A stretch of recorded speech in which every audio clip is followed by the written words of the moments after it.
So you get to hear actually from two people from the San Antonio water system today. So, but I just want to introduce myself. My name is Wukasch, and the best way to pronounce my last name is my wife's a teacher. My parents are both teachers, and so we had to let the kids know that it's like you're excited about money, like woo cash. You get it, right? And now that you see it like that, like you're like, oh, of course, that's exactly what it is. So. So I've been asked today to come in and talk. By the way, I'm going to move around a little bit. I apologize for that. It's just that's what I do. I am the external relations manager for the San Antonio water system. So I've been there for almost 21 years in this department doing this very thing, which is going out into the public and being one of the faces of the organization to be yelled at or screamed at or to try to calm fears and those kinds of things. And our team gets to do that. And so we have an education program, and that's what I want to talk about today, about how do you build an effective education program. Now, understand that again, 21 years ago, we kind of started this education program. We didn't really have a huge education program at SAWS, and so we had an opportunity to build something from scratch. So how are you going to do that? Because that's a really big task for an organization, especially our size, in a city especially our size. But it was a really cool thing. It was fun to be able to be a part of that. And so a lot of times when I go to conferences and you hear about an education program, you come in and say, I'm going to show you all the stuff we're doing in San Antonio on our education program. And then you're like, well, that's all fine and good, but how am I supposed to do that when I get home? So I'm not talking about any of that. I'm talking about the foundation of it, which you have to have in place to have an effective education program. So it's going to maybe surprise you a little bit in the direction that I come from on this. What if every person in your community believed that water was the most important resource and that your organization was the most important organization in your community? What if? Now, I know for some of you who've been in this business for a long time, you're like, yeah, okay, great, sure, whatever, right? You get into it, you see what the public says about it, but what if that's true? The thing is, to be honest, and I know it sounds a little boastful, but I actually believe that water is the most important resource for San Antonio. And I actually believe that San Antonio Water System, who is charged with overseeing that for our citizens, is the most important business in San Antonio. I believe that. That's what's kept me in this going for 21 years, right? Is to be able to know that that's... So what if that was true? What if we could actually get our citizens to believe that? And you're saying, great idea, Greg, but how in the world do we get there? Right? Because that seems like a huge task. Well, it is. But at the San Antonio Water System, we believe that education is really part of the solution. Now, if I had more time today, I would talk about the difference between what I believe is education and outreach, because we do not believe that they are the same thing. In fact, I have two teams. I have an education team, and I also have an outreach team. And while we're all in the same department, we actually have two completely different functions. Where a lot of people will combine education and outreach all together, we actually believe it's two different things. So I'm going to focus today on the education portion of this and how we go about it. Before you can get there, I believe before you can actually build a really effective education program in your community, you have to follow a well-defined roadmap. And before you can truly be successful, you have to have the end destination in mind. You have to begin with the end. Now, here's what I find a lot of times is I get a chance to actually work with utilities and water agencies around the state. And one of the things I found is everybody typically starts in the middle. It looks something like this. Everybody gets around the table, and you're really excited about creating some new education programs for your community. And so you're sitting there and you go, let's brainstorm. And you start brainstorming all these ideas, you start putting ideas on the board, and you have all these great ideas, and then words start coming out like, man, that'd be cool, well, that'd be fun, that'd be exciting. And you get all ramped up about it, and the next thing you know, you're implementing these programs that are kind of cool, fun, and exciting programs, but then you get 7 years down the road, 8 years down the road, and you're like, why are we doing these programs again? And new people come in, and they shuffle around, and they're like, why? And you don't have that answer a lot of times. So that's actually the middle ground. That's where you start in the middle. We've got to go back, and we have to start with the end destination in mind. And we do this by asking ourselves 4 key questions. At the end of the day, why are we doing what we're doing? Where is our program going or needs to go? What is our program producing?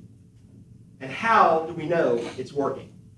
So for the time that I have, very quickly, I'm going to unpack these 4, and then I'm going to briefly show you how we actually implemented those and used those at the San Antonio Water System in our education program. So we always begin with the why.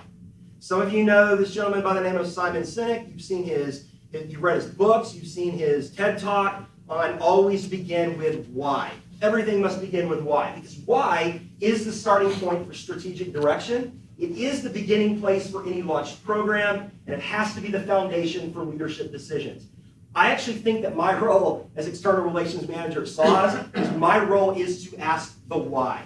That's my role. And in fact, my team now knows. We just hired a new educator 2 weeks ago, and one of my older educators that's been there for a while, she said, you know, there's nothing worse than getting really excited about something that's going on, and then we go present it to Greg, and Greg immediately goes, and why?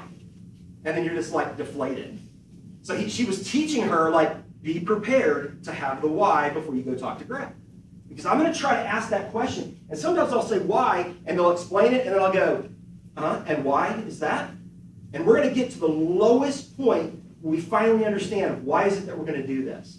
Because before we're going to spend money or put time on it, we've got to understand what we're trying to do. I believe why is the foundational question at the very beginning. And it's one that I find that most organizations don't ask. And I'll show you why in a minute. Why do we exist? Why should we do this? Those are the key questions. Why does this exist? Why should we do this? Okay, now this is the reason we can get off track, is because of the weird. The weird. I'm texting. It's weird. It's probably where, or I don't know how you say it, but I say weird.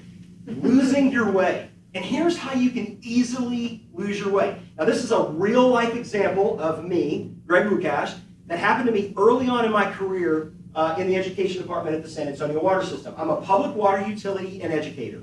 That's my function. That's my job.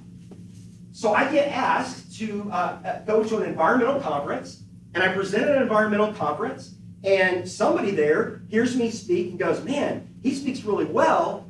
We would love to get him involved in what we're doing, and we need him to come speak at the Grassland and Ecology Symposium. Now, you're like, well, how would you make that different? How would you jump from environmental conference to Grassland Ecology Symposium?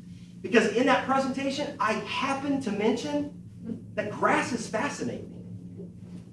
I'm interested in grasses. I actually got this little book where I press grasses in it, and I try to identify them, right? I'm not a grass expert by any means. I just think they're interesting. So I kind of use that as an example. Well, the next thing you know, I'm being invited to the Grassland Ecology Symposium. And so I'm like, well, sure. So I go to the Grassland Ecology Symposium. I don't know for sure what I talked about, but I talked about something, and somebody was there, and they said, oh my gosh, we got to invite this guy to come set up a table at our Native Prairie Festival. And so I'm like, absolutely, let's go to the Native Prairie Festival, right? And I've got a booth at the Native Prairie Festival, and I'm talking to people, and somebody comes by, and they say, oh, my goodness, we need to get you to come out and do some grass planting and plant removal. Is this resonating with anybody? Because I am a public water utility that is now out doing grass planting and plant removal. Now, some of you are like, well, what's wrong with that? Well, that's okay if I want to do that on a Saturday on my own time. But the fact of the matter is I'm a public water utility and water educator. That's not my function down there. My function is to go out and do education, not to actually go out and do the thing that I find fun to do. And that's how we can get off track pretty easy. So you can lose your way, and here's some things about becoming lost. The process of becoming lost, in other words, your department or program or even the entire organization not doing what it's tasked with doing, inevitably comes from misdirection. And I believe there are two sources for misdirection. One, an outside influence. Is there someone around you with a political agenda, gut feeling, or pet project that's trying to lure you in? And what about the enticement of a new and potentially impactful funding source that could get you off track? We've got this new program with a lot of money. We'd love for you to be a part of it. And you're like, absolutely. And right before you're about to get into all that money, you go, this has nothing to do with our foundational mission of our organization. But you jump into it, and 5 years later, you're like, and why did we do this again? And you forgot it might have been because of the funding source. So be careful with that. And the second one, I think this is the most insidious one. It's an inside job. Because it occurs when we forget why we're doing what we're doing. And eventually personal interests and agendas, our hobby horses, replace focus and direction. By the way, I forgot to tell you at the beginning, my job is to come in here and kick you a little bit and just make you feel maybe a little bit uncomfortable, right? Because we have to wrestle with this. I've done a lot of things in my 21 years that I'm doing because I wanted to do because it's kind of fun. And I'm not saying don't have fun at work. That's not what I'm saying. But I'm saying there's a lot of things that we do need to get accomplished, so we've got to be careful about losing our way. Now, this is the really big one. It's the what, your product. Now, this is one that that a lot of people haven't been introduced to. By the way, are you going to tell me my time? Fantastic, thank you. What is your product? So let me just give you a quick story. Imagine that every single day you get up and you make tires. You've been doing this for the last 5 years, and you go to the corporate office, but you know that your company makes tires, and you're excited about tires. You love to make tires.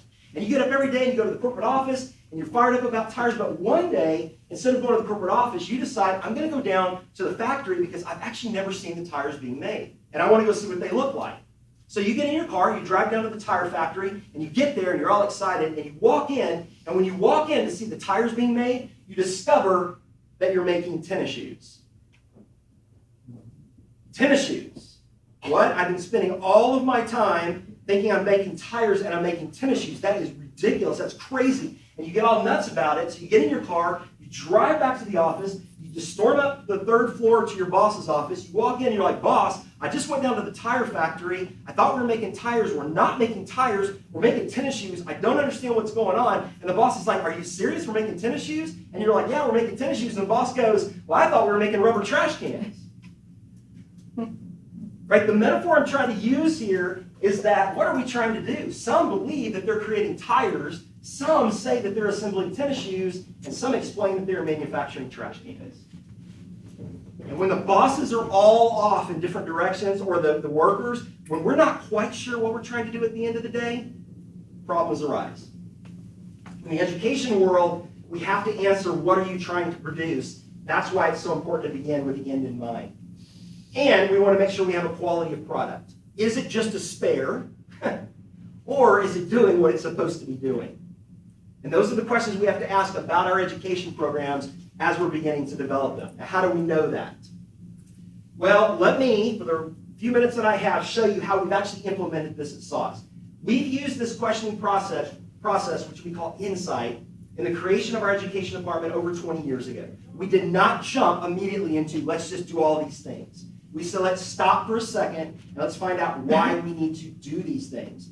And through the years, we've gone through this process over and over again. In fact, yesterday, I actually stood in a room with 12 other people for another initiative at SAWS that we're trying to implement, and we went through this process for 3 hours to figure out where we were going to go moving forward, because it hasn't been working for the last 5 years. So the process is new to me, is fresh in my mind, because we just did it yesterday. Why do we exist? Well, SAWS education says that we exist to help our customers understand that SAWS plays an important role in their lives. Now check this out. Nowhere in there does it say to educate our public. It says to have our customers understand that the San Antonio water system plays an important role in their lives. And because that's our function, the education department is housed in the external relations department.